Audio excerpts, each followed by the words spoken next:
আসসালামু আলাইকুম। আমরা এখানে basic traffic controller system create করেছি। এখানে 3টি লাইট ইউজ করেছি, রেড, ইয়েলো, গ্রিন।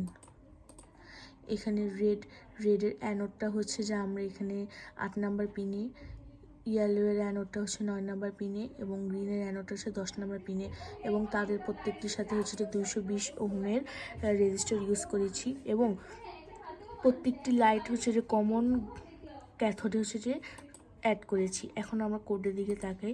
ফার্স্টেই আমরা হচ্ছে যে 3টি এলইডিকে আমরা ডিক্লেয়ার করেছি এবং তাদের পিন নাম্বারও ডিক্লেয়ার করেছি। তারপরে হচ্ছে যে যখন আমরা সেটআপ ফাংশনে যাব, সেটআপ ফাংশনে 3টি পিনকেই এবং তিনটি পিনে যুক্ত থাকে এলইডিকে আমরা আউটপুট মোডে সেট করেছি। এখন দেখা যাচ্ছে যে আমরা মেন ফাংশনে ঢুকে যাচ্ছি। মেন ফাংশনে দেখা যাচ্ছে, মেন ফাংশনের প্রথম অংশে দেখা যাচ্ছে যে রেড এলইডিটি হচ্ছে হাই, বাকি দুটি হচ্ছে লো। তার মানে হচ্ছে যখন রেড এলইডিটি জ্বলবে বাকি দুটি জ্বলবে না। এখানে ডিলে দেখা যাচ্ছে 5000 মিলি সেকেন্ড। তার মানে হচ্ছে যে 5000 মিলি সেকেন্ড তথা 5 সেকেন্ডের জন্য যখন রেড এলইডিটি জ্বলবে বাকি দুটি বন্ধ থাকবে।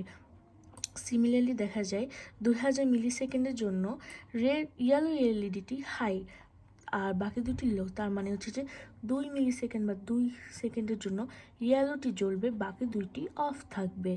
সিমিলারলি গ্রিন এলইডি যখন হাই, বাকি দুটি লো এবং ডিলে হচ্ছে 5000 মিলি সেকেন্ড, তার মানে হচ্ছে যে গ্রিন এলইডিটি যখন 5 সেকেন্ডের জন্য জ্বলবে বাকি দুটি অফ থাকবে। এটি একটি ইনফিনিট লুপ হিসেবে ক্রিয়েট হয়েছে, তার মানে এটি পরপর চলতেই থাকবে। এখন আমরা সিমুলেট করে দেখব।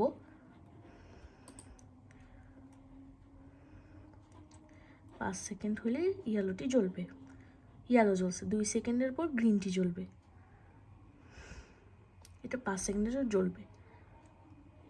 সিমিলার